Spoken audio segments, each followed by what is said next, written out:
Welcome, listeners, to today's episode of the Black Business Roundtable. And I am fired up and ready to talk. I am your host today, broadcasting to you live from the City of Diversity, Oakland, California. I'm excited, as always, to share this podcast platform with our very own, and I work on that every week, audience, our very own Dr. Ashley Coleman, Doctor of Psychology and our guru of taking care of our mind, body, and soul. As always, thank you, Doni Glover, the mastermind of BlackUSA.news, for the honor of the Black Business Roundtable and being a part of a growing network dedicated to bringing the real unfiltered news. The Women's Wave 2022 March, hashtag Women's Wave, is this Saturday, October 8th, and we need everyone on deck, all hands on deck, to attend one of the marches around the country. Visit their website at womensmarch.com and enter your city or zip code and find the event closest to you. To nationally, from the East to the West Coast, join in for this very powerful event. Help support reproductive choice for women 2022, as those Republicans so dastardly try to and is continuously trying to eliminate a woman's right to control her own body. Shame, shame, shame. Don't be like Herschel Walker, allegedly funding abortion, but talking against it. Hypocrisy shouted out by his own son. Today, October 6, 2022, as noted from the National Day Calendar website, nationaldaycalendar.com, are two events we recognize. Well, with the weather of late, including hurricane in Florida, flooding in New Orleans, and shootings locally, we all might need to celebrate National Orange Wine Day for sure. Today, a bold sip of an ancient method of winemaking. This little-known style of wine shines with its bold flavor and auburn color. Wow, that sounds tasty right there. Hashtag National Orange Wine Day. This is also Halloween Safety Month. This month involves being outdoors late into the evening. It's important to keep safety in mind when you're out celebrating this spooky holiday. Thank you, National Day Calendar. Their website is nationaldaycalendar.com. Some current events in the news today. Hurricane Ian leveled communities in Florida, but legislators there, and you all may remember this if you've been watching the show, little Marco Rubio with those little tennis shoes on that Trump told you to scurry on out of here with, and Rick Scott voted against, as did other Republicans, the bipartisan infrastructure bill, as surely you remember, audience, the $50 billion to prepare for these climate change events. However, whom is first in line to ask for money that they voted against? Wow. Hypocrisy at its finest, once again.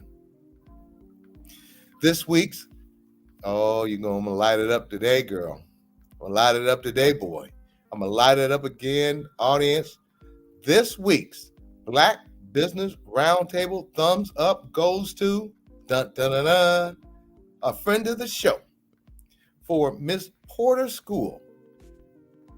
Website, www.porterschool.org. Friend of the show, Dr. Glenda Newell Harris, board certified physician in internal medicine, media spokesperson, and noted author. Focus on your best health, smart guide to health care you deserve. Was honored with the dedication of the Dr. Glenda Newell Harris 71 Student Center at Miss Porter School in Farmington, Connecticut. Congratulations and honor well deserved Dr. Glenda Newell Harris of Oakland, California, where she was the first Black student to attend this prestigious school. Watch the dedication link in our show description. As noted, watch this woman who is the epitome of excellence in medicine have a building dedicated to her, and she's a friend of the Black Business Roundtable. This week's thumbs down goes to, and she seems to be getting a thumbs down almost once a month now, the mayor of Oakland, California, Libby Schaaf. Yes, Mayor Libby Schaaf, and her appalling appearance at the Oakland City Council Zoom meeting this week. The City Council rejected her State of the City speech, and she has to do it over again October 14th. Wow, folks, that is something. Oh my God. The others joining the thumbs down category are running for mayor of Oakland, California is Lauren Taylor, Councilmember Lauren Taylor, and Councilmember Treva Reeds. Instead of creating legislation, Lauren Taylor, that protects our Black businesses, modeling after places such as Los Angeles, California, Chicago, Illinois, Miami, Florida, and San Francisco, our neighbor. You have a shining example of how to protect small businesses with a city right next to us, and you choose to create legislation to further destroy Black businesses, small businesses, women-owned businesses in the city of Oakland. Shame on you. We have people taking away our small businesses every day in Oakland, California, and it's shameful. If you are going to clown, and if you are going to be a clown, the Black Business Roundtable gives you the thumbs down. Today's show highlights. Today we are speaking with returning guests. Yes, Barack D. Obama Shaw, running for mayor of Alameda. Doni Glover, the producer and owner of the BlackUSA platform, and just recently had a appointment with President Obama's press secretary. Congratulations, Doni. You're getting us out there, and we are working hard to make sure we are representing the BlackUSA.news platform. And audience, you're going to love this. We have Quandra Gaines, our sister podcast show host on the BlackUSA.news network. She's out from the East Coast. And let me briefly side note on this.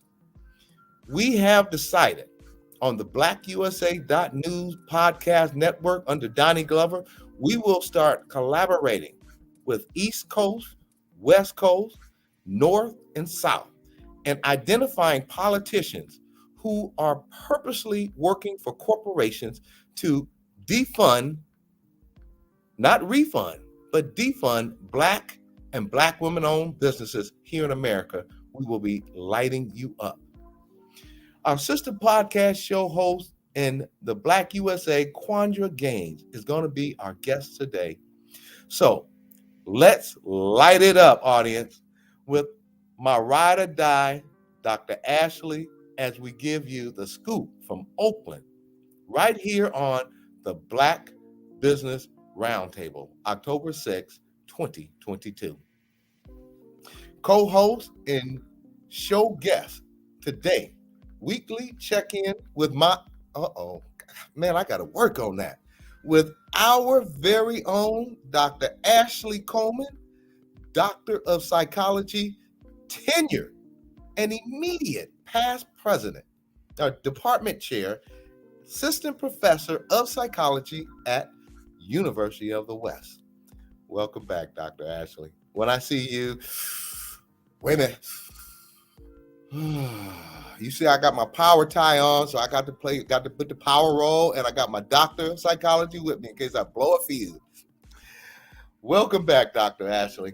Barack D. Obama Shaw, campaigning to become mayor of Alameda. His website is pricelesspolitics.com. And the king, the president, the CEO of BlackUSA.news network, my brother, the one, the only publisher of our show and many shows he hosts on his platform, BlackUSA.news, BeMoreNews.com, and that's out of Baltimore, Maryland. And you can find him on YouTube/Doni Glover. Doni Glover, look forward to seeing you today, brother. LinkedIn, Facebook, and website, DoniGlover.com. Quandra Gaines, my new sister on the East Coast. Now, this is not going to be a Biggie Tupac thing. This is going to be a collaboration of powerhouses in both business and political collaborations to increase economic opportunity of that $1.7 trillion of Black money spent in America today. We're going to have a big warm welcome for Quandra Gaines. She currently hosts 2 podcasts on BlackUSA.news.com called Political Cipher with Q, that airs on Wednesday at 7 p.m., and Community Connections, Resources and Gardening, which airs on Saturday at 9 a.m. Now, for the national political highlights. Get out and vote, people, as our democracy depends on you. Congratulations to Georgia candidate Marcus Flowers, Senator Raphael Warnock, Stacey Abrams running for Georgia governor. Her hashtag is OneGeorgia, and that's ONE Georgia. And also to my sister in Florida, candidate Val Demings, for being in the running for their respective races. Give the gift of paying it forward and register to vote and help our community this year and into the future. Go vote and take a carload of folks, voter registered community members with you. Instagram at Marcus4Georgia, and that's the numeral 4. Or his website, Marcus4Georgia, and that's FORGeorgia.com. I love this, folks. Send Congress flowers. And tell them Doug said that. Send Congress flowers. Instagram at Raphael Warnock. Or his website is Warnock4Georgia.com. Hashtag Warnock4Senate. And that's FOR 4 Senate, Warnock 4 Senate. Instagram, Stacey Abrams. Or her website, StaceyAbrams.com. Hashtag Stacey Abrams. And last, but definitely not least, down in Florida, my sister at Val Demings, or her website, ValDemings.com. Hashtag Val Demings down there in Florida. As you can see, folks, we cover the country.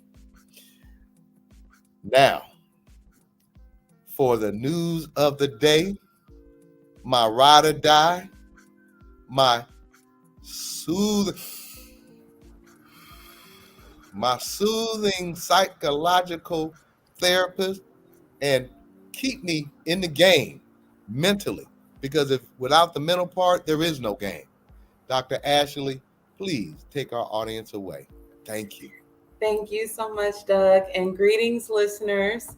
On this day, as always, we want to acknowledge the Equal Justice Initiative, who does an excellent job of keeping us abreast of the history so that we may choose not to repeat it. And so on this day, October 6, 2009, so recent history, a white Louisiana official denies marriage license for interracial couple.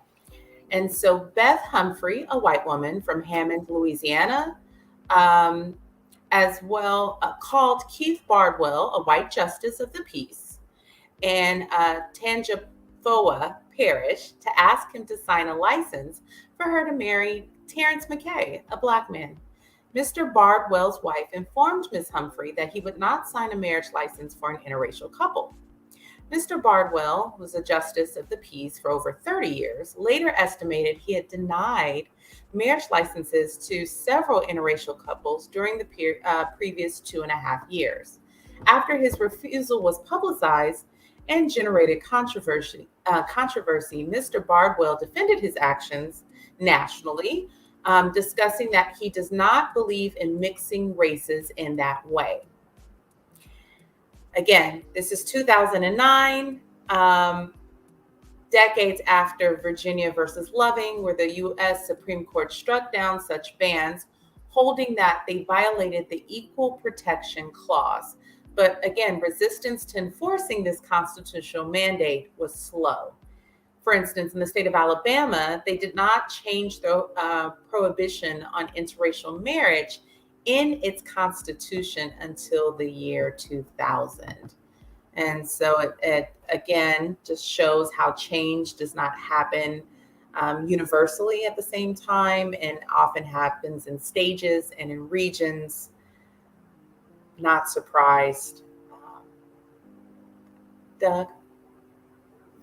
Dr. Ashley, you once again so eloquently put the barbaric issues that continuously plague this country, whether it be racial or inequality to women. And as you know, I am a flag bearer for women in this country to have equal opportunity and access to everything that their male counterparts have.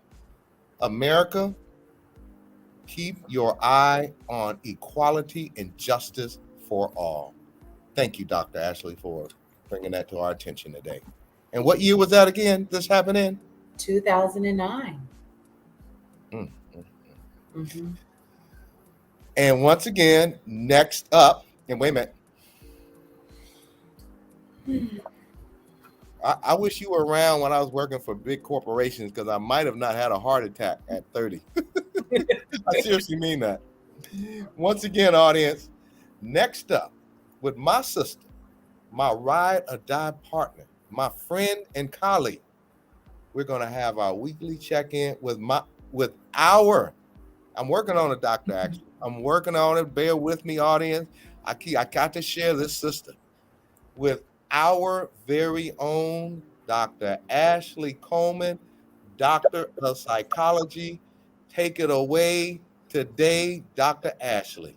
Thank you. Thank you, Doug. And as always, welcome listeners. Welcome to October. The first week in October is actually National Mental Illness Awareness Week. So when we're thinking about our health, one of the conditions that I want to present today is seasonal affective disorder. It's also known in the acronym of SAD. So that's your hint. It's a mental health condition of depression, but it's a unique type of depression where the vulnerabilities of the onset is during season change. And we know that for many parts of the country, fall ushers in, whether it's your sweet potatoes or your pumpkin pie or sweet potato pie or pumpkin spice latte or your cardigans and sweaters, the fall, the leaves changing colors, or homecoming season for the HBCU students and grads, fall and football. Fall brings so much, and hoop, which is starting at the end of this month. But it also ushers in weather changes and changes to, again, sun setting, and that can make us vulnerable. So SAD actually, seasonal affective disorder, some of the symptoms are very much typical to symptoms of depression. So for instance, sleep changes, either sleeping too much or sleeping too little, losing interest in one's activities or hobbies that typically brought joy, feelings of guilt, uh, and worthlessness, especially the guilt can be tied to, we know holidays can be a challenging time. We're getting towards the end of the year, the fourth quarter, where a lot of people do inventory about their life or how the year went, and that can mean successes and also disappointments. Low energy, also a loss of concentration, appetite changes, either increased appetite or decreased appetite, a slowed pace of walking or gait, or an agitated pace of walking, kind of like feet tapping, or feeling agitated. And then also there can be thoughts of self-harm or thoughts of suicide, or even thoughts maybe it'd be okay if I didn't wake up.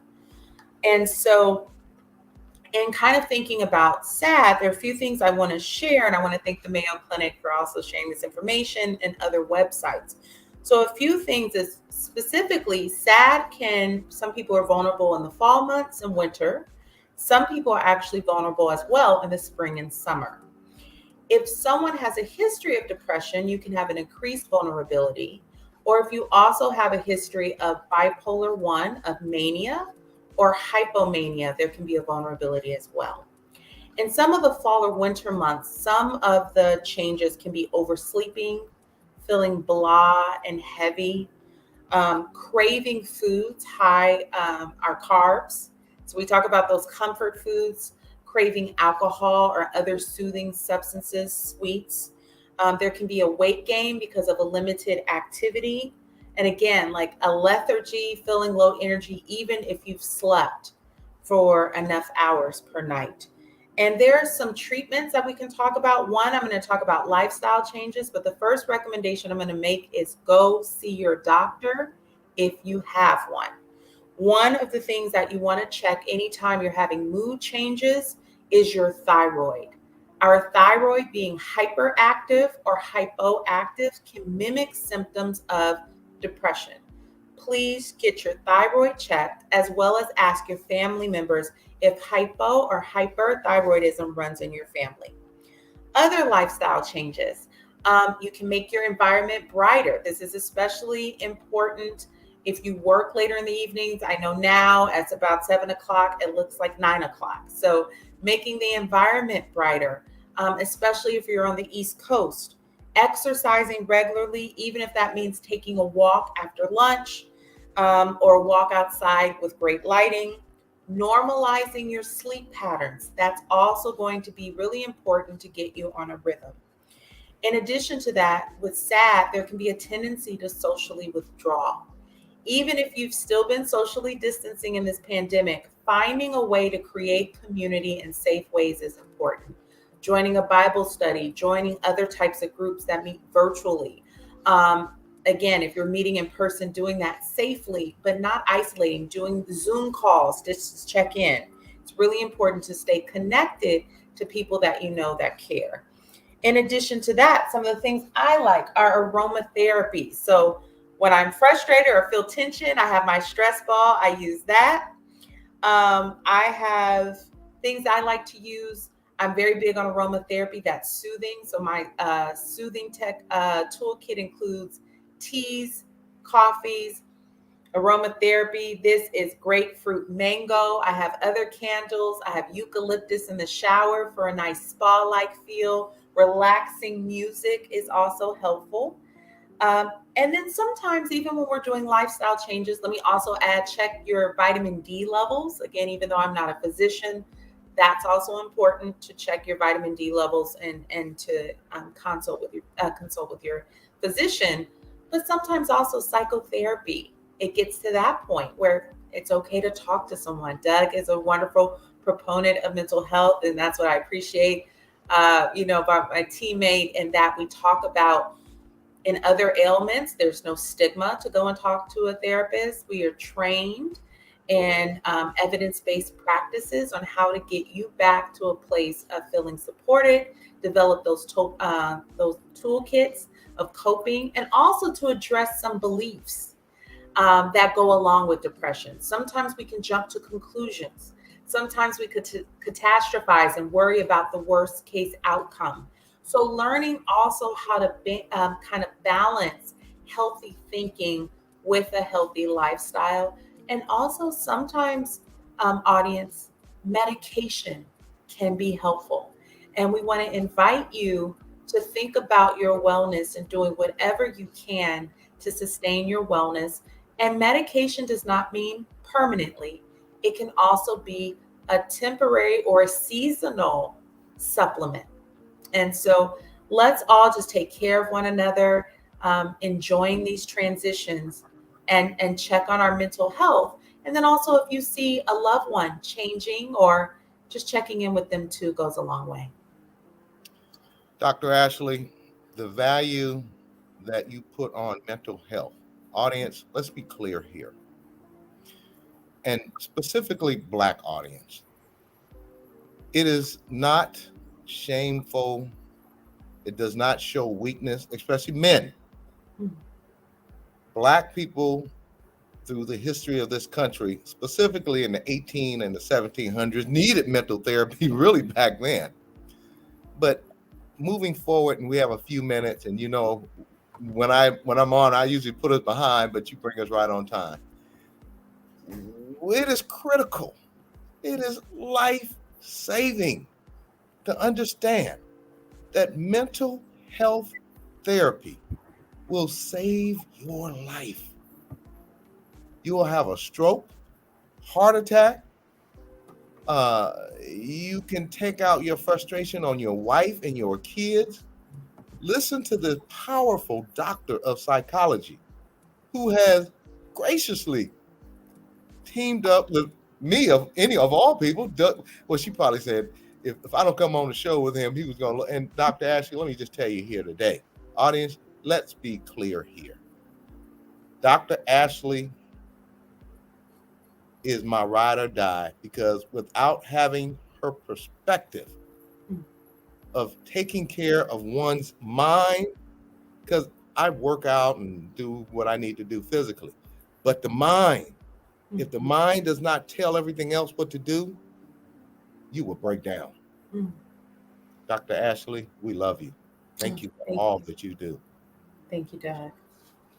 Well, as we move forward, and I think we're a little ahead of time, do we have Mr. Barack D. Obama Shaw backstage? Let me take a look here.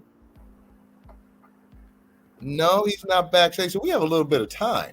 Well, Doug, can I kind of then add just a little bit to people? Please do. Some signs. Again, I always appreciate having this platform and sharing it with you when we talk about mental health. Some of the things, again, if you're noticing your children or having school problems, check, because SAD can also impact children and teens, and we don't always talk about that.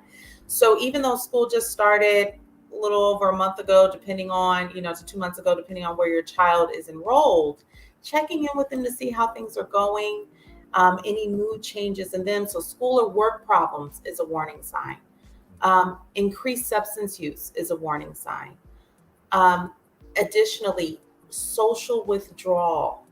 Again, we're thinking about prevention. Any of your loved ones that are giving things away and they're not doing spring or fall cleaning, that's a warning sign. Anytime, we just want to point that out, and the resources of always, therapyforblackgirls.com, therapyforblackmen.org, looking at the Association of Black Psychologists, if having an ethnic or cultural match is important to you, and also Psychology Today. I just had a friend tell me earlier, girl, looking for a good therapist is like looking for a man. And we laughed. And so I want to normalize It's very important to date therapists in the sense of asking for a consultation, getting a feel for their style, sometimes even going to a first full session if there's not that first consultation, and seeing, is this a fit? But not letting a one-time maybe misfit discourage you from meeting the match you need. And there are clinicians out there that can be a good fit for you, but it does take some support, sometimes maybe even breaking down that referral list, getting a trusted loved one to call names with you. That's appropriate. But anyway, just knowing that it can take effort, but you're worth it, and your wellness is worth it too. Well, Dr. Ashley, since we got a few minutes before candidate running for Alameda, California mayor, I'd also like to backtrack on something I said earlier in the show about corporations buying out our politicians. There are some good corporations out there that provide good health and mental health insurance for their employees. So I do not want to have a one size fit all. But corporate America right now are making hundreds of millions of dollars in profit on the backs of their employees. Those corporations that do not provide good health, dental, and mental. Look at me rapping. Dental and mental. I'm gonna have to put a rap song together, Doctor. But once again, seriously speaking, a good, healthy employee involves a good, mentally prepared employee. So, employers out there of large corporations, smaller companies, it's more challenging to afford that type of medical, dental, and mental health. Please take care of your people, because those people take care of you. And that's why you're able to make those hundreds of millions of dollars in quarterly and annual profits.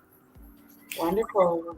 Doug, I think our guest is here, but just want to also highlight 988 is the suicide and crisis hotline number if you're concerned about yourself or a loved one.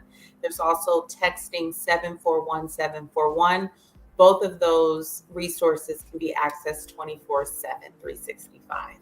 Can you repeat that number one more time for our hearing impaired? Absolutely. So dialing 988, a suicide prevention resource hotline, you can dial for yourself or for a loved one. Also texting 741-741, which is a crisis text hotline. Both of those resources are available 24/7, 365. Okay, and I don't see him. Oh, there he is. He is back there. Yes. Well, let's welcome to the show the man, the myth, Barack D. Obama Shaw, to catch us up on his campaign for mayor of Alameda. His website is pricelesspolitics.com. Dr. Ashley, can you? Yes. Is he? We're going to bring him on. We are. So I'll make a quick announcement because we're in October. So the ballots have been mailed and early voting starts next week on October 10th. Vote. Look for Barack Obama Shaw as the first at the first Alameda, California Pride Weekend, the Over the Rainbow Prom, and that is tomorrow. So it's first annual. So the Alameda Pre-Pride Party is Friday, October 7th, 5 p.m. to 1 a.m.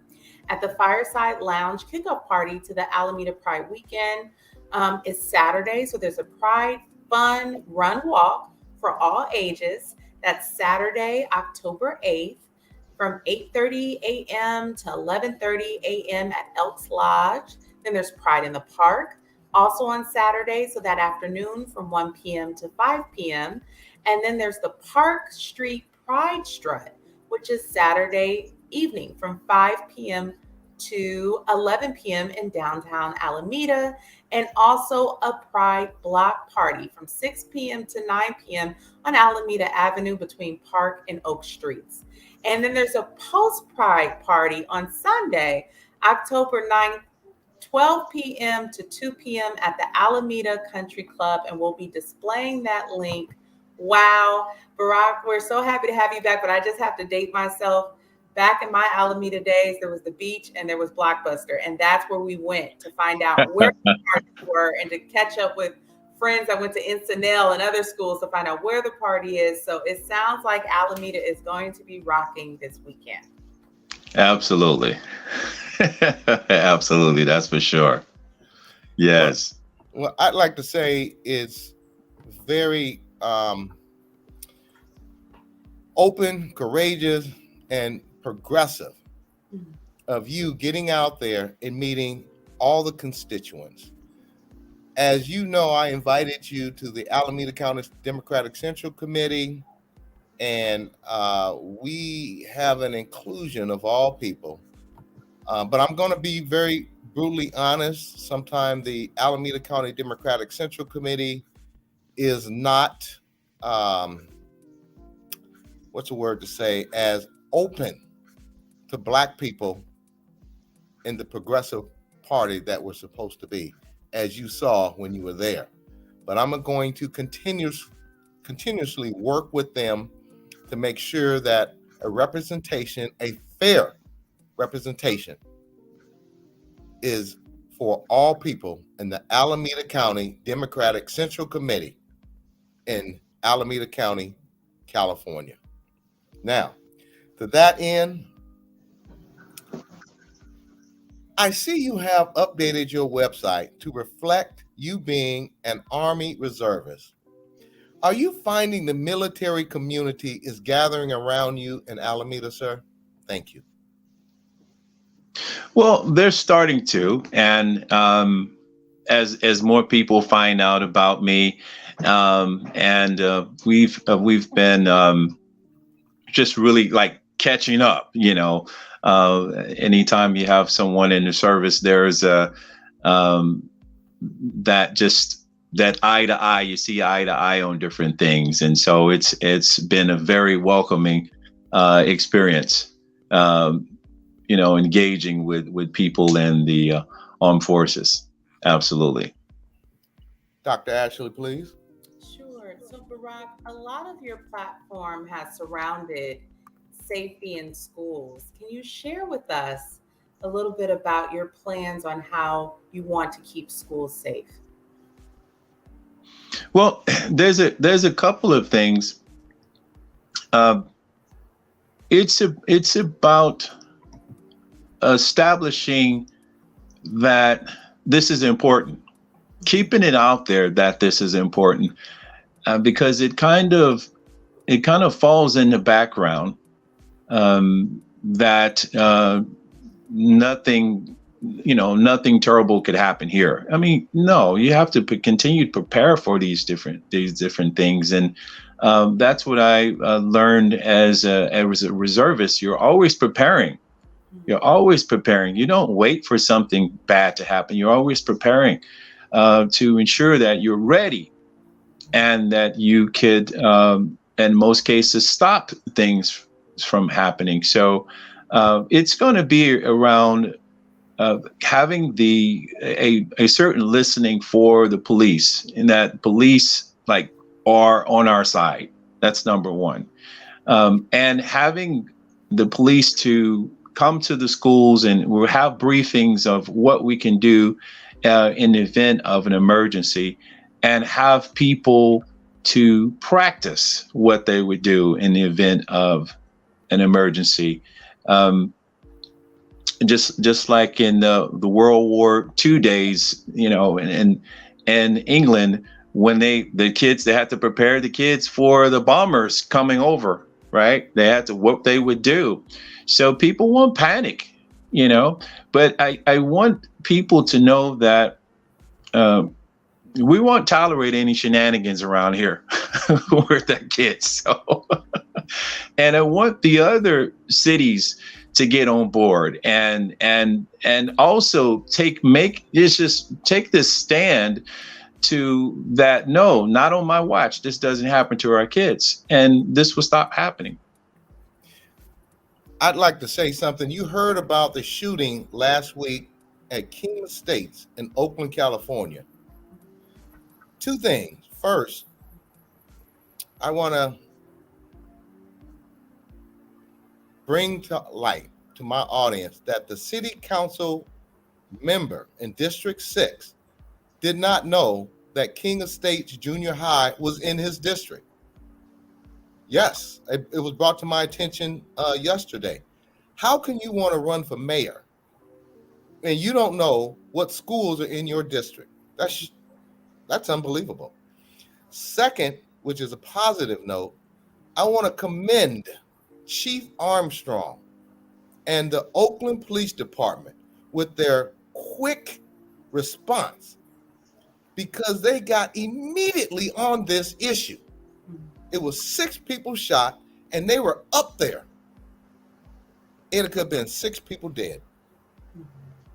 Chief Armstrong, I salute you. I'm on a community policing advisory board for the city of Oakland, and I will be bringing that up, as we want chiefs like that all across this country. He had his team so prepared to where I believe the 5 assailants, 2 to 5 assailants, knew that they were going to have a quick response, and they fled the scene. And instead of having 5 people dead, we were luckily only had 5 people shot and injured. Commend Police Chief Armstrong of Oakland, California. Dr. Ashley, is it my turn or your turn? I think let me see, it's my turn again. But one of the perspectives that you bring, Barack, is unique. So here's a quote: "It's easier to climb than to wait. Why wait for someone to come along and fix the problem? You have talent, skills, and intelligence. All it takes is a little initiative to have people work together to resolve the challenges in our neighborhoods." I remember, I think the last time you were here, you were talking about that accountability. Can you elaborate more on your perspective as far as your communication with residents, and getting people involved and participating in how to care for their own communities? Yeah, so it's going to come down to going out and meeting people, having a community neighborhood watch, having the different teams of people together. And as we're doing that, having meetings in which we're seeing what people's skill sets are, and we're creating roles. We'll be training people on how to operate on a team, how to be a team player, how to be in a leadership role. How do leaders act? How do leaders communicate? Showing the difference between a leader that encourages and a leader that dominates, and letting people know that nobody wants to be dominated. But to show people how to do that, because most people don't know how to function on a team or be a part of a team. And that's what's needed, building teams around the city of Alameda and having a future for them to walk into that will continue to where we continue to elevate that leadership to higher ranks, higher levels, and have them to be in government and support them as they move through life, to let them know that to really be successful in life, you have to think from an interdependent perspective, because independently, you're just all by yourself. You have to rely on teams and structures and other people to really be successful in life. Thank you.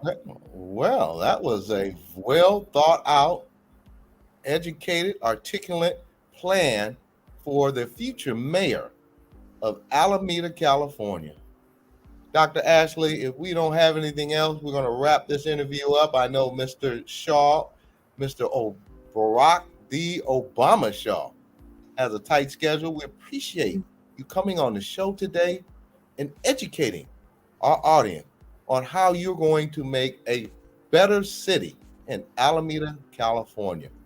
Thank you for joining us today, and we hope you come back next week to share more about your platform and your plan.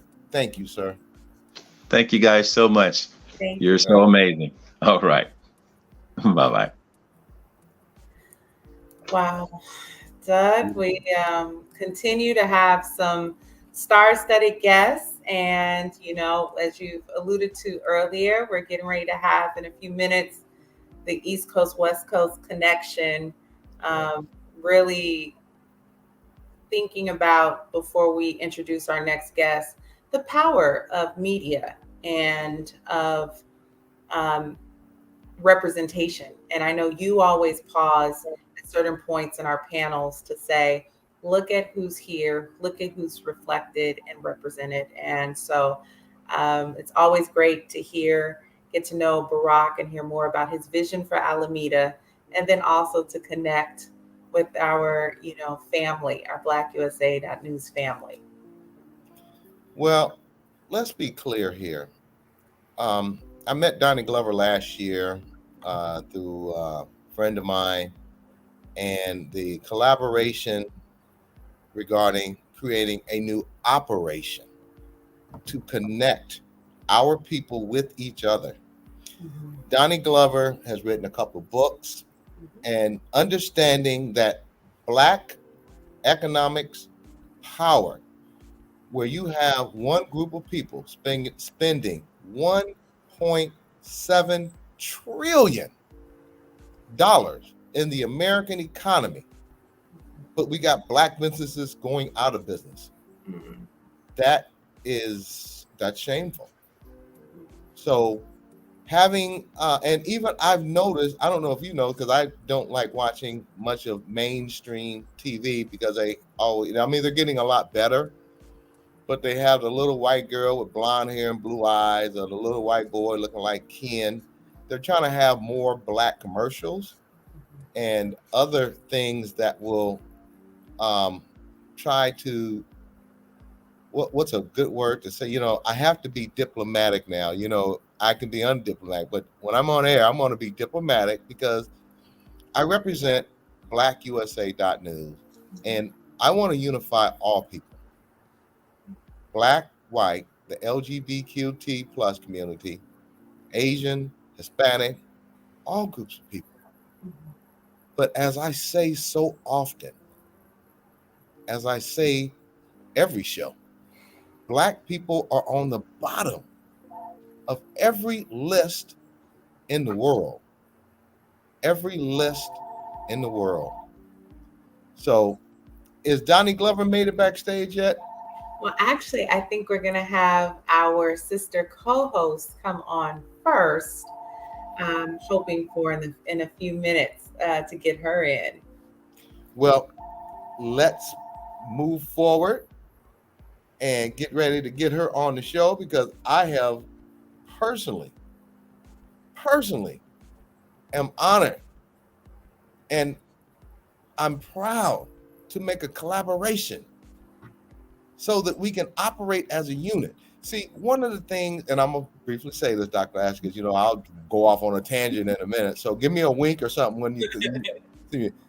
We as a group of people do not unite. And just remember, audience, divided, we fall and fail. Divided, we fall and fail. To that end, audience, I would like to give a warm welcome to first-time guest and sister show host, Quandra Gaines, discussing East Coast politics. Dr. Ashley, can you please read this start of many connections, not just the East Coast, but from north to south, of Black people collaborating and identifying how we can unite our power to be a powerhouse, not only in this city of Oakland, county of Alameda, state of California, and the country, but as Dr. Eric Kelly III says, globally. Take it away, Dr. Ashley. Thank you. Thank you. So, for more than 20 years, Quandra Gaines has worked with small to mid-sized nonprofits, community organizations, schools, and churches, writing grants, developing and facilitating fundraising activities, facilitating trainings, providing administrative support, documenting, or the capacity of building services to organizations, which may consist of researching new funding streams for existing or new projects, and additionally, creating special projects, programs, and services to promote a particular organization within the communities that they served. She sits on a variety of boards, councils, and neighborhood groups. And today, we are starting a two-part series on East and West Coast politics, discussing the who, what, where, when, why, and how, what we have in common, and what is unique to our respective coasts within the U.S. And part two will air in December after the elections are concluded. Welcome to the show, Ms. Quandra Gaines. Welcome, Quandra. Here she comes. Uh-oh. Hi, how are you? You know, one thing I love about Zoom, live stream, StreamYard, we are connecting people all across this country. Mm-hmm. When you show unity, you show power. Yes. People will start respecting you. And briefly before we get started, in Oakland, California, we have been divided and we are being conquered. To that end, I want to say welcome to the show, Quandra.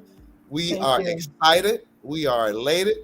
Dr. Ashley had to give me my Prozac, my words of therapy, and everything else, so I wouldn't just be muttering all over the place here. So, let's get this party started. Okay.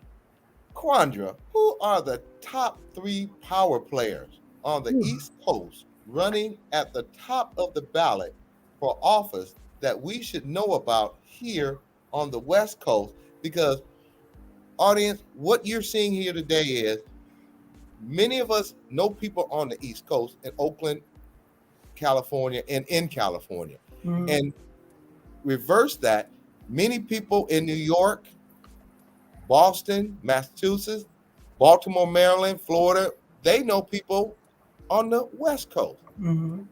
So with this collaboration, let's start today. Take it away. Thank you. All right. So I was sitting back thinking about that. I really wanted to talk about Baltimore because the race for state senator and delegate has been interesting. A lot of people have left. One of the longest standing delegates just faded away out of the limelight. He did not run. His daughter ran and she lost.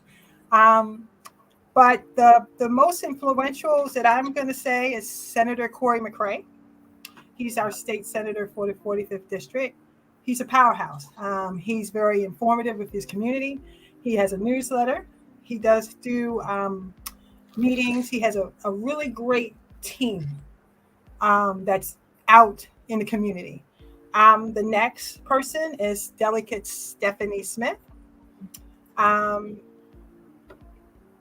She's I'm gonna say it in the way I can say it. She's the truth.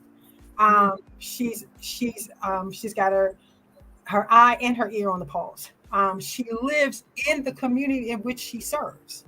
So she's not in Beverly Hills. She's right there in East Baltimore amongst her constituents. A new person that's ran is Jackie Addison. She works for our mayor, Brandon Scott. She ran and she won as delegate. So she's been running for the seat of delegate. Very community driven. I see her more in the community than most politicians. So she is a great catch, and she is to be looked at seriously. So that's my take on the influential. Now, if you want to give me some regular people who are influential, I can give you that too. I would say Joe Gaskins. He's been on my show. Very knowledgeable. He's working with quite a few different. Have worked with different politicians, but right now he's working with our anticipated governor, Wes Moore. And he's very knowledgeable. He is the president of the African American Medical Cannabis Association and for Maryland. Another person is Erwin Reed. He is the silent man behind the scenes. He's the go-giver. He's a silent storm, but he's impactful. We do have Lisa Ellis. She's in Charles County, but she does a lot with medical cannabis, a lot of consulting. So she is somebody that you need to be looking for. Now, the people that I want to put a thumbs down to. You're reading our minds. You've been watching the show. You've been watching the show for sure. I have some serious thumbs down. So I mean, I'm gonna do double. If I could have more hands for this person, the number one on my list is our elections director, Armstead Jones. I think he should go. He's been there too long. Our political system, like our elections, is always something going on. Votes, casting the votes that have been casted, they disappear, they show up, all kinds of different things. He's been there too long. I think he should be gone. This time around, I'm asking the governor to let him go. The next one, I have a list. They're in Prince George's County. One is Delegate Darrell Barnes. One is Delegate Karen Tolles. One is County Councilman Sidney Harrison. I would say Delegate Andrea Harrison. County Councilman Mel Franklin. And we have a person that I would say, although he's not in office, he's very influential, and that's Martin O'Malley. He's been funding. He's been silent. So the way I say that is his wife was running for the Attorney General office. Okay. So she gave up her judgeship as a judge. She left the bench and she lost. But he's always been the silent. There's a saying that states that he's running the city. And he's got certain people in place on the state level. And he's even promoting some to go on the federal level. So he's the unsung influencer, in my opinion. Dr. Ashley, she's answered the question that I was going to ask. But see, audience, that's why it's important that we collaborate, because let's be clear here. We have a mayor in Oakland, California, who has devastated Oakland, California with 100 since she's been in office. Mayor Libby Schaaf. Homeless population has increased by 130% under her leadership. And I was just informed today that $70 million that was supposed to go to resolve homeless issues, she doesn't have a clue where the money went, who it went, and what it was, and what it was used for. But she is willing to go to Washington, D.C. as Vice President Kamala Harris, who is from Oakland, California, for $500 million for a billionaire to build a multi-billion-dollar park for one family. Now, audience, let's be clear here. What would $500 million do for the homeless population here in Oakland? What would $500 million do for equity and fairness in government contracting for the many small businesses that have been devastated, that have gone out of business, and that are a part of that homeless population here in Oakland. And 70% of that number are African Americans, Black people, and over 50% of that number are senior citizens. Mayor Libby Schaaf, shame, shame, shame, shame on you. Well, one of the things because I've worked in the as a case manager and community activist, and what I've known is homelessness brings in money. It brings in money, and then you look at the shift. So at one there was a mental institution that was out in the far county. It was, I believe, it's Rosewood, and they just closed it down, and they just let everybody out. So without a plan of action, without any kind of care treatment plan, nothing, no home plan, nothing. So they come and they migrate Baltimore County, Baltimore City, but no one is really taking the time to say, okay, they have chronic mental health. They've been used to someone taking care of them for years. So they get their medication at a certain time, they go to bed at a certain time, and then you just flush Merlin with them.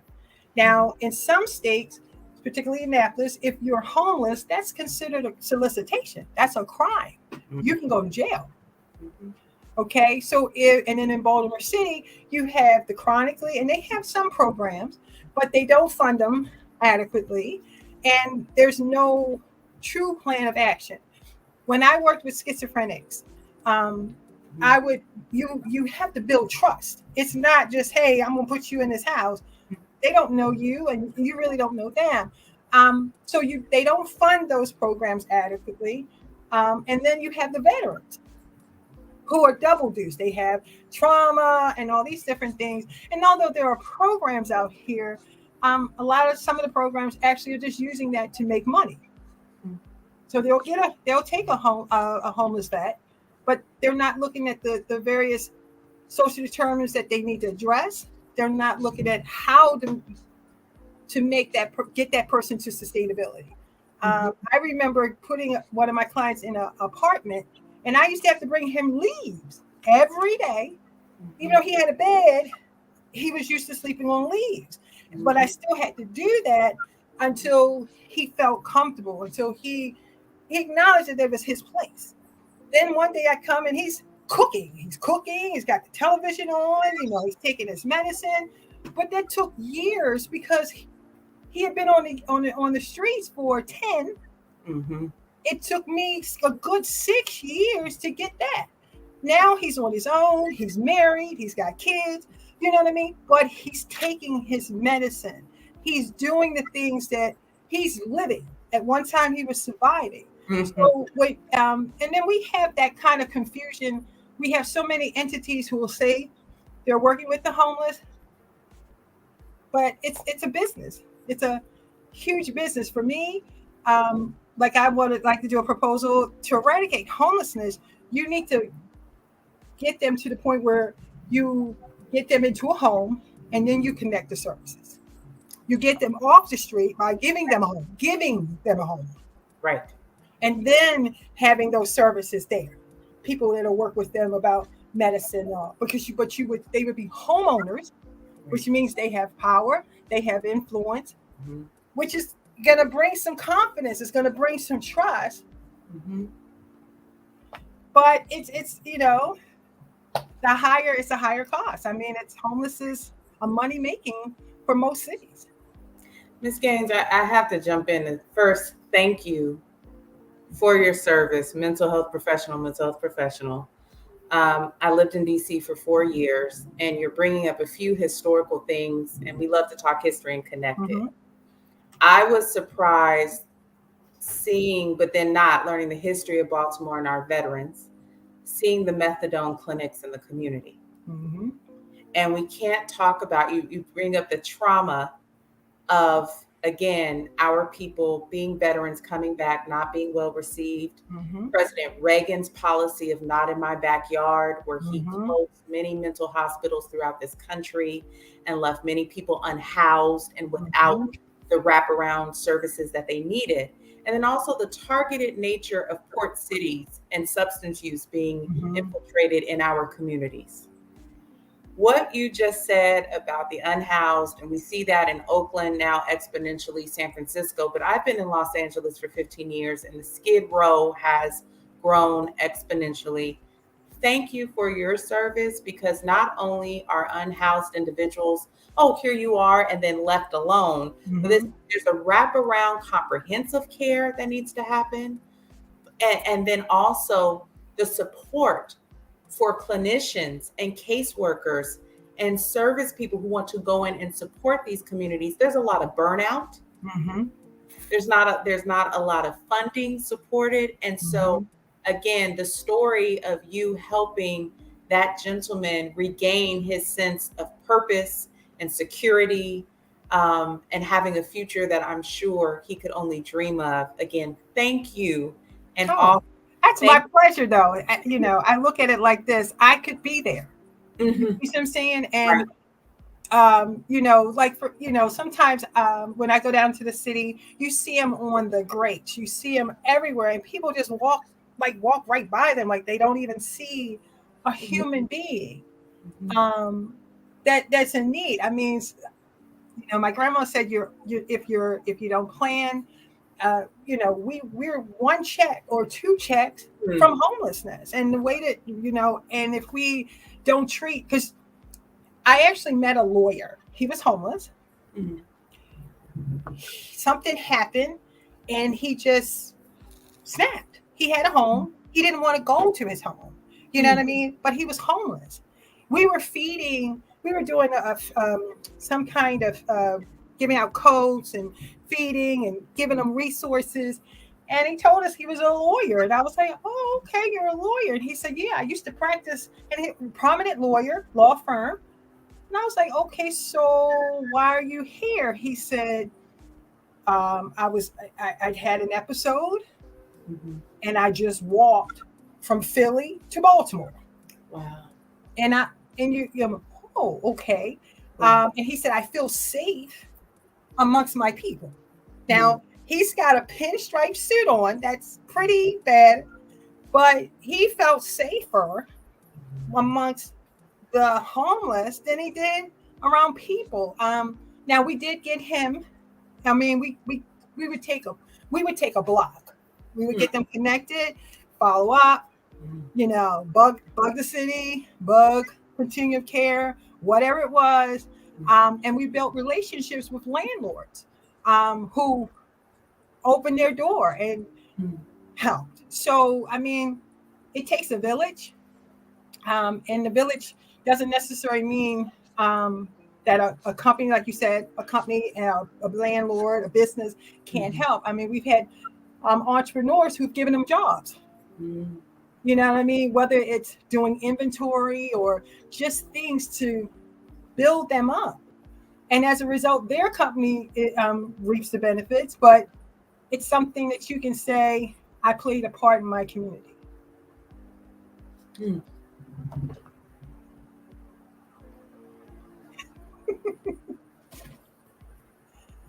You see why I need this, my ride or die. She keeps me on point like a school teacher working with a pupil. Quandra, every host in America needs a Dr. Ashley. Yes. Okay. Dr. Ashley, can you take us to a quick break so we can acknowledge Doni Glover, and let's quickly get back to our new East Coast connection. And before you came on, Quandra, I said to Dr. Ashley, this is not going to be a Tupac Biggie relationship. This is going to be a positive, build us up, collaborative, work together. Because before she goes to break, audience, it is so important that we get each other's friends and family, not here on the East Coast, not here on the West Coast, but all across the United States. the Black vote has been taken advantage of for almost over a half a century. You get Black and white politicians flocking down into these low-income areas, challenging areas, Black and brown areas, to wave signs, buying trinkets, giving gift cards out to get our votes. But they don't give us anything for those votes for 4 years until the next election cycle. So with us collaborating, that this is just not an Oakland problem, but this is a United States of America problem. Thank you for giving me that second, Dr. Ashley, please. No, thank you. And also, thank you, Mr. Doni Glover of BlackUSA.news. Yes. Listeners, please be sure to tune in to Chapin Friends on Monday. There's Party Marty Let's Talk on Tuesdays. We have Black USA Crypto News with Kamal Hubbard on Fridays. On Saturdays, we have the Blackout Live from New York with Kashmir. And Sundays, we have 60 Minutes in Black USA with Michael Haney, and more shows to announce in our next commercial break. But also, to join our BBRT advertising family or to be considered as a guest on the show, please reach us via our email, BBRT2021@hotmail.com. In the email, please include details regarding your company's name, contact information, as well as social media page. And thank you again for submitting it to our email address, BBRT2021@hotmail.com for vetting consideration. Doug? Well, audience, back to our outstanding special guest today, our new East Coast Connector. This is a great time. This is a great opportunity and a great point in our future as Black Americans pulling together, realizing the power is in our votes. Not my vote, not your vote, but our vote. And I liken it to when we vote and say me, my, we're like fingers getting broken off. We pull all those fingers together and we got a powerful fist that will bring equity and inclusion into America for Black people. Thank you, thank you, thank you. Quandra, are you ready to carry on with us as we get the nation fired up today? Of course, definitely. I think it's about time that we put some fire under our backsides, because I think that we've been just too complacent. Yes. I think that a lot of times we don't share the importance of voting, about being community driven amongst our own. To others, but particularly our own, because if we don't empower ourselves, that's why what I call the flyer politicians fly into your community and give you a good jargon. And then as soon as they have stripped you of everything that they could possibly do, they go back to their seats and they forget about you. Well, just before Dr. Ashley gets that question off, back in 2013 or 14, Libby Schaaf came to the NAACP to African Americans, taking pictures and making all these promises. 8 years later, look at Oakland. Dr. Ashley, please take it away. Sobering reality. So we know that polarization of politics in general is real and can happen among various, parties, political parties. But we're looking at, for instance, like progressives, racial division, youth versus older voters, and class clashes are real. Are there any up and coming surprise candidates that have kind of surged the polls or that have surprised you with the momentum that they've had on the East Coast?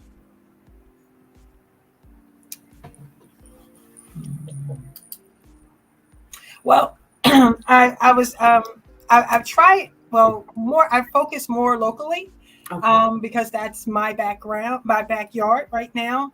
But I was looking at an article where 2 Democrats had actually lost their seat to, I believe it was in New York.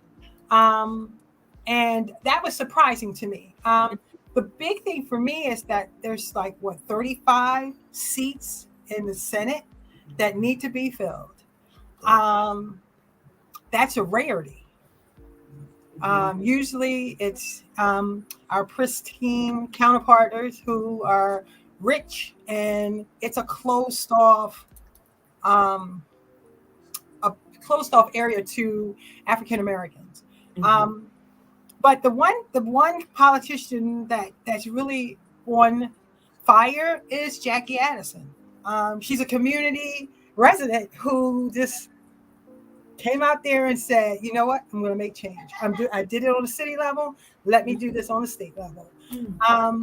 Stephanie Smith, Delegate Stephanie Smith, she's a powerhouse. Like I said, Senator Corey McCray, that's my senator. That's my senator. He will door knock. He will keep you informed. And he's a young man. He's a young African-American man with a family. He advocates trades. He's very much into the reentry, to second coming home citizens, about empowering them, getting them to jobs, expungement. I worked very closely with him at the organization I used to work with, and in addition to now. So it's he doesn't change with the times. What was that word that you so eloquently stated about people who return home? What was the word you used? Citizens returning home. Girl, you get all right. Now, Dr. Ashley, give me a minute now. You know what I'm going to start. The powers at be try to mentally disturb our returning, we call them returning residents in Oakland and the city of Oakland and the county of Alameda. Because as we know, when you've done your time, you are a returning resident, and you cannot become a powerful player in your community if the system puts it in your mind that you're a convict, you're a parolee. And that is, since we know that the majority of people coming home from prisons are Black folk, that's what they tried to do. We had a couple of brothers on the show. One name is John Jones III, who's a director of a program called BOSS, Building Opportunity for Sustainable Sufficiency. I may be saying it incorrectly, but there's another brother named Sabir Lockett. Just seen him the other day when we were promoting to get a new mayor out instead of the current mayor and her 2 back coronis. Let me come. Woosah. Yeah. Thank you, Dr. Ash. I used to practice that. But Sabir Lockett was doing 2 lifetime terms in prison. Was in there for 20 years since he was 19 years old. He got his paralegal degree in prison, argued his own case, and won. And now he is the director of an organization called FAME. And that means Faith Alliance. FAME. Okay, I'm gonna have to remember these acronyms. Faith Alliance for. I'll get back to you on the next one on that. But he's a powerful powerful person and player, and a beacon of light for other young people coming out of the correctional institution and looking to be an asset to our community, and not going back and being a role model for our young people and other people who are returning residents. So, see, I look at it this way. They were citizens when they made the judgment. So they still remain citizens, because the way I look at it like this, when you go into the correctional facility, the city, the state, and the federal government can do a tax write-off on you. So you're a citizen. If they can use you as a tax write-off, how you can't be they can't write you off if you're not a citizen, and then returning, you're still a citizen. You're just paying your time for what you did, and you're coming back. I think we need to change the narrative because now they can vote. Right. So Well, they have to Doctor, be citizens to vote. Dr. Ashley, thank you for giving me the correct words. It's Faith Alliance for a Moral Economy for all people. And once again, Quandra, everyone who hosts the show needs a Dr. Ashley. Yeah. And please, hosts who don't come and get mine, because I have to throw them things up. Throw them things up now. And also, boss, we just want to also acknowledge John Jones, Building Opportunities for Self-Sufficiency. So wonderful programs. I lit up too, Doug, like you, Ms. Quandra, when I heard you say that returning citizens, it just, that confirmation of, again, preserving the humanity.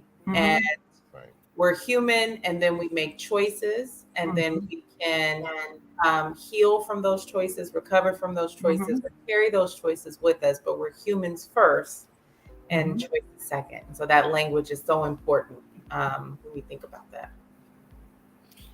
I believe the next question is on you, Dr. Ashley.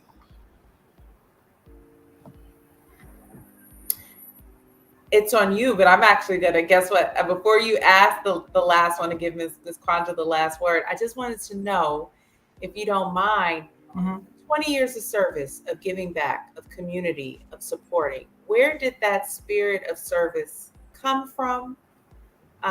What's your motivation? Well, my family. So I grew up with some power players, my grandparents, both sides. They were very much into the community. My grandfather was a landlord, and I would go with him every Saturday morning, and I would have my brothers or my cousin, I would have to scrub their steps. I could not understand why I had to come and scrub these people's steps. And, you know, a lot of the tenants became homeowners. I mean, he was talking about money sense, and, you know, he would have Saturday morning kitchen conversations at my grandparents' house, but then he would be talking to these families, or how's everything going with work? He was about that. And he was like, you know, you're getting close to owning your home, and it would be the home that they were in. You know what I'm saying? So that was profound to me, because I mean, I didn't know them, but I wound up knowing them. He was like, this is your extended family. So I had about 100 extra aunts and uncles and cousins. But it was just that I had aunts who worked for social services in high roles, just the way that they did things. You know, I had an aunt who was a social worker, and she would, before she met you, she would call you and tell you, do you have a resume? Do you have this? No, I don't. And then she would delegate it to us. We don't know these people. Oh, you're going to type. We had to bring jobs from where we worked, if there were openings, so that when she met them, you know, schools, college, whatever, she gave them a plan. And then they would meet Wednesdays, and then we would meet Saturdays.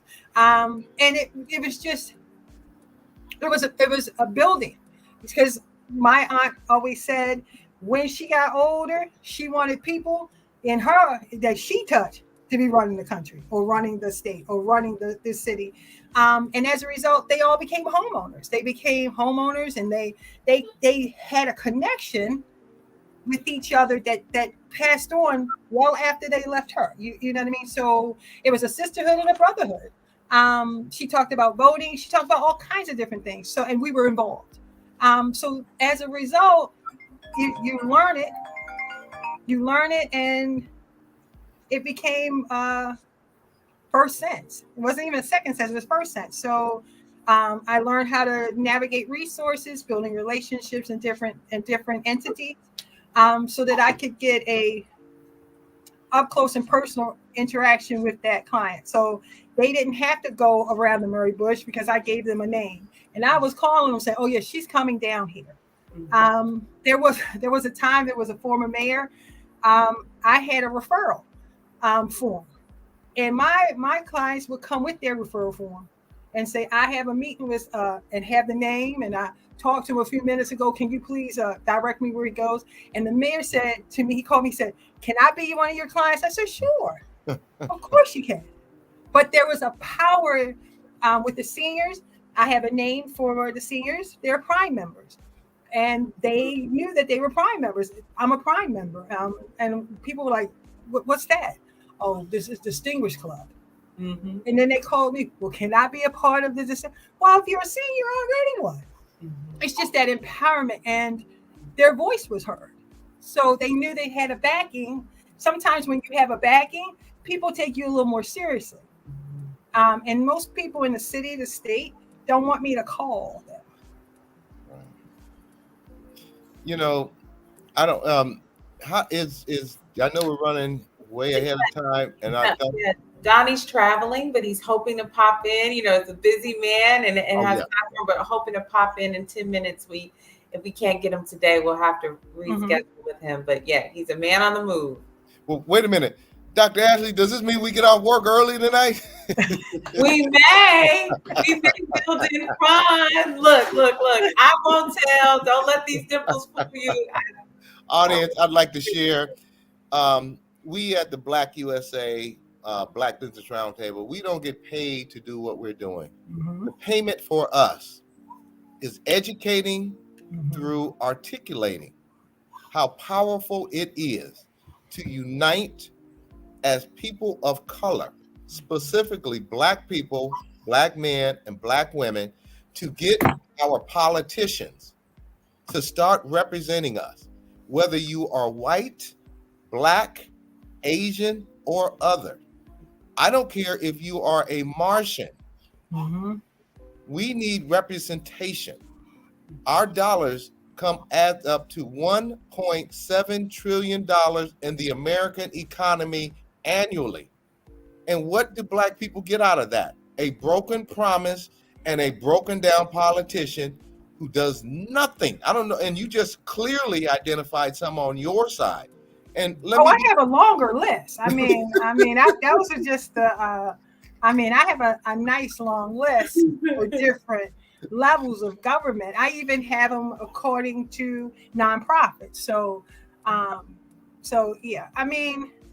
It's one of the things I've learned as a mother, that I made sure that my children understood that they were a part of community. They were a community. And by accepting that, they too are able to help educate and learn from. And I always stated that it is a circle. We all have this circle. It's always a transfer. So if I'm empowering, someone's going to empower, someone's going to empower, someone's going to empower. And then all of a sudden that area is self-sufficient, empowered, don't play with me kind of, or neighborhood. It's a racial divide in Baltimore. It's a serious racial divide. But the one thing I always stated when I was working with clients who were substance abuse, the whole time they're getting high, they care less what color you are, where you come from, because they are working together to get high. As soon as they get clean, that's when the prejudices come back. You know what I mean? And they're no longer homeboys or comrades. The one thing too is that there are some great youth that are doing some wonderful things in Maryland. One in particular is Richard Elliott. Wow. He is, oh my goodness. He's off the charts, but he's educated, but he is empowering. It's great to see. Another one is Faraji Muhammad. Boom. He is young, African-American, empowered, family man, positive. And he has a following. In his message. And we have so many more like that. And sometimes it looks like they would much rather not put that light on those youth in order to keep more to go towards the correctional facilities or what have you. Another race that's concerning to me is the state's attorney's race. It was an interesting race. Looking at how Baltimore is going to be, the power of the Fraternal Order of Police is huge, and they don't see us as allies; they see us as enemies. The message on the street is shoot first and then talk later. That's a little much. The profiling, the racial profiling for young boys, even young girls now, is really concerning. And that's why I think that we need to build relationships. For me, I advocate you live where you serve. That's how it was before. I mean, we've had some wonderful police officers. Let me ask you a question. Let me sidetrack you for a brief minute. You hear me so often talk about politics and the politicians who have either they haven't turned out, but they use the money that they stole to help the community, aka the homeless and people. $70 million is gone, but we don't have a clue where it's gone. But 130% increase in 8 years. Does your politician who have turned out use their money to fund the next sorry group of politicians to keep that flow of money going in Baltimore? Can you answer that? That's a question I'm curious to know, because we have, thank you, Dr. Ashley. We have politicians here now who are funding the next group of politicians to continue the reign of terror, the lack of inclusion, the lack of taking care of the masses to help out a few affluent and rich people. Does that go on in Baltimore too, on the East Coast? Of course it does. Get out of here. No, I thought it was just here. But you got to look at it like this. You have some developers that have some really great lobbyists.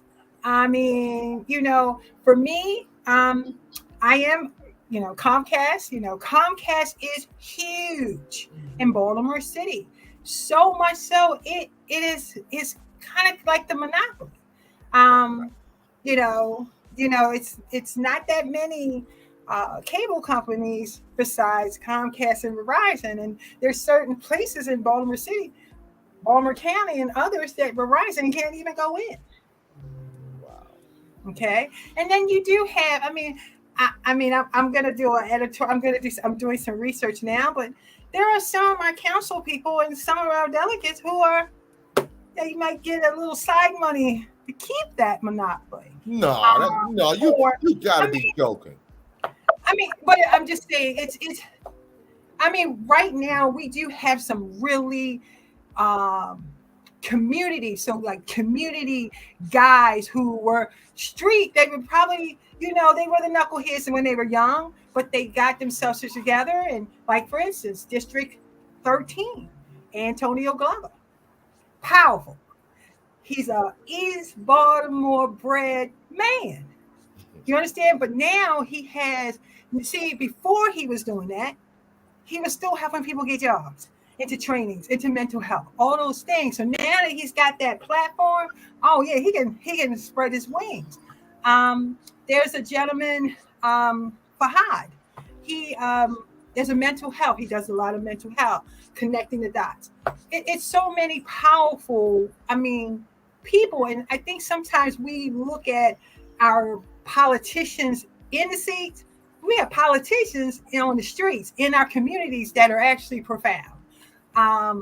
Like, for instance, the neighborhood association presidents and members. Like, for instance, I'm going to give a shout out to Miss Melissa. Miss Melissa can cook.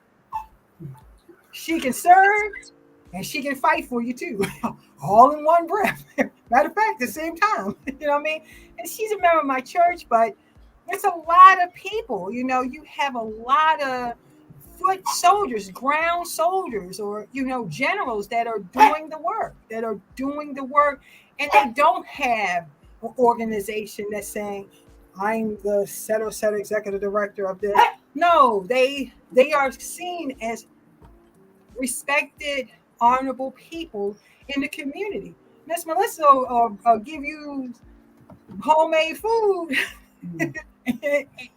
She can cook it, but I'm just Ernest Smith. It's a lot of some really profound, people, Miss Barbara, Miss Rita. It's so many that are doing the work. I mean, it's one lady, she's 80 some years old. She sweeps our street every day. Every day. I mean, there was a member,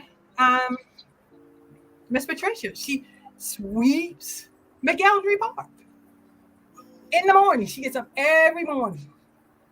She that builds that pride, and then you see other people taking the trash, overflow, and they bring their little trash cans. They bring their trash can. You know what I mean? They clean up the playground. Those are the true politicians. We call them the neighborhood mayors and yes, council members. I know exactly what you talk about. Well, let me tell you this, and let me be clear here, audience. We have had Quandra Gaines from the East Coast enlightening us on the politics and the politricks on the East Coast. Oh yeah, no, that's what we call them. They come in and they trick us, get our vote, and then they run away and steal the money out of the government, does not do anything for our community. And then after they term out, they train the next group, and with the money they stole, they fund the next group of politicians, and they just keep the cycle going. But here on the Black Business Roundtable, we point that out, and we're going to start highlighting the names. And we've already started here in Oakland. Our mayor, Libby Schaaf, once again, goes to Washington, D.C., gets $500 million for a billionaire. Can you imagine how many homeless people could have benefited? You wouldn't even need that much money to do that, though. That's the interesting part about it. People put a price on homelessness, like you're gonna, if you have a person that's homeless and they have a trade, and the thing that's keeping them from maintaining a job is a home. Do you know how profound that would be by giving that person? And then even if they have a trade, you get them into a hotel, built relationships with the hotels, and you pay for that 6 months is going to be needed for them to fix their home. You get them, you know what I mean? You get a sponsorship or whatever to get the supplies, and then he builds, and then you have another person build a house next to him, and then another person build. You have a community. You've wiped out a lot of the plight in the city, but developers play a huge role.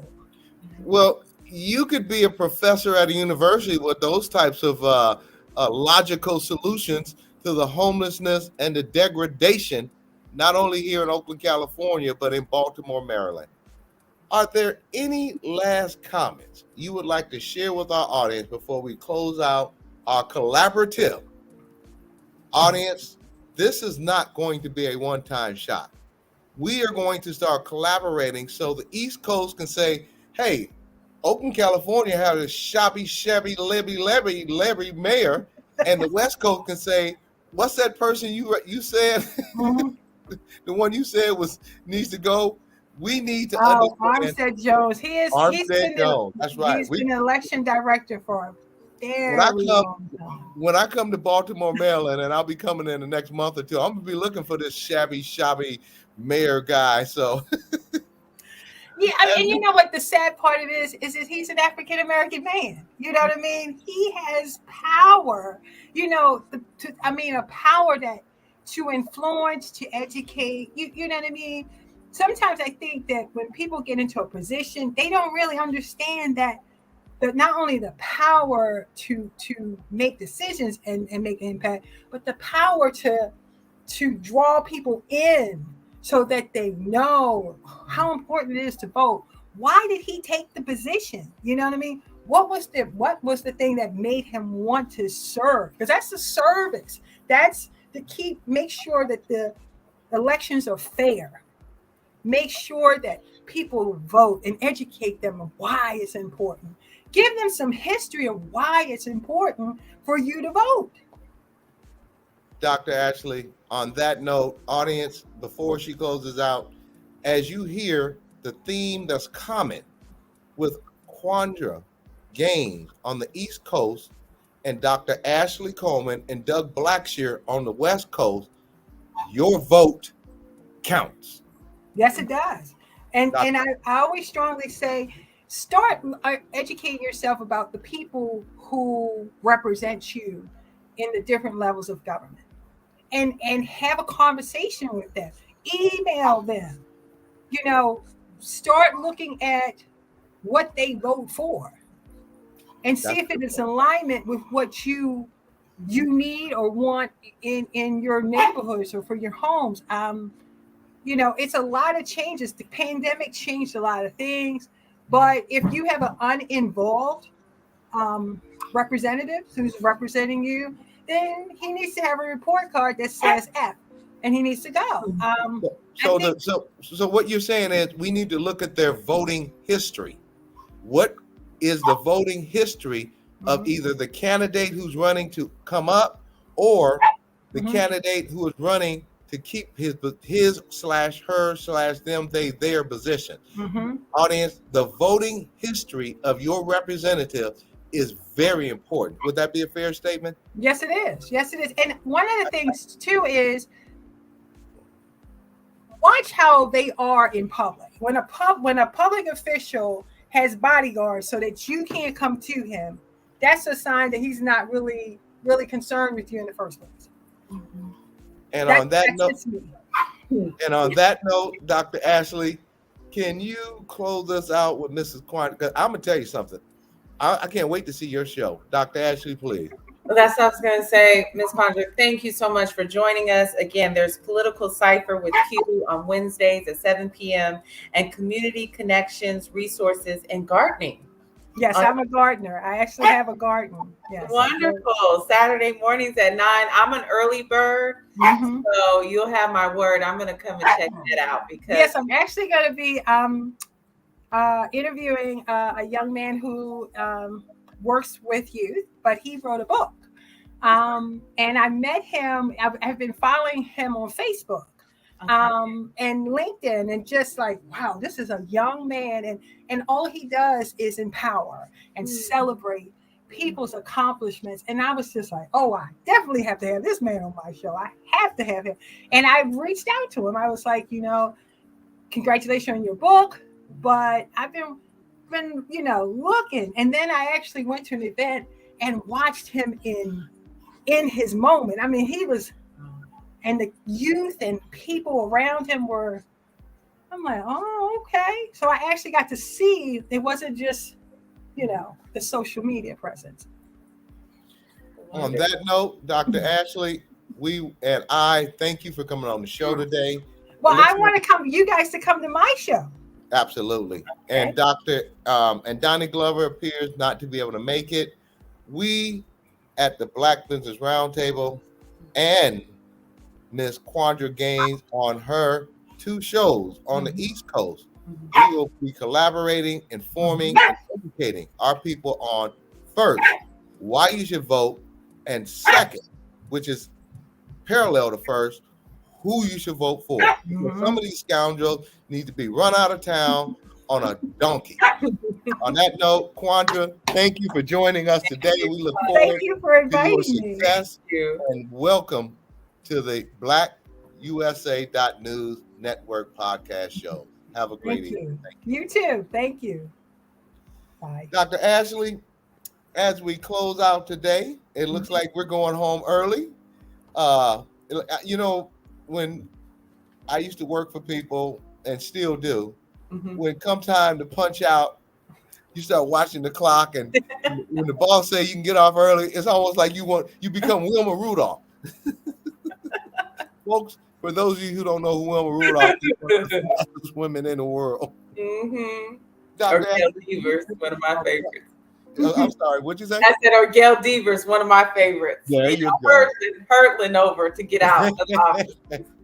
Dr. Ash, and I can see we both are blushing because, oh man, we get off. It's 14 minutes, it's 16 minutes early. Dr. Ashley, can you give our last announcement and let's get ready to hightail it out of here? Absolutely. What a wonderful interview, and just hearing what's happening again on the East Coast. Audience, we want to just remind you, make a few announcements of some of our favorite pages. So we have the Instagram handle is @millennial.democrats. And this page calls out politics and politicians. We're hoping to get, a representative from that page, as well as our favorite law school student delivering, his Black man's perspective. So that's his Instagram handle is @TheMassLawStudent. So we're hoping to get that those individuals on the show.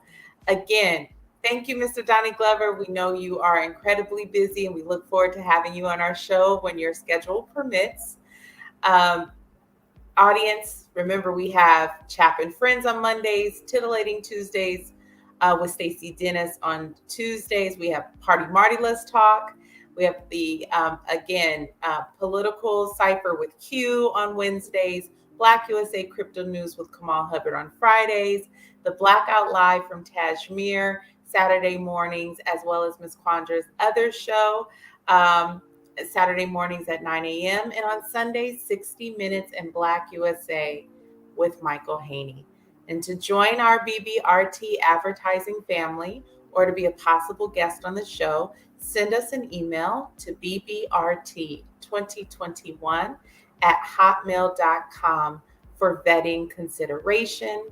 Additionally, Doni Glover has a number of shows on the network that he hosts, such as BlackUSA.news, Morning Show, The Doni Glover Show, People Over Politics, Political Cipher, Date 'em All, Sis.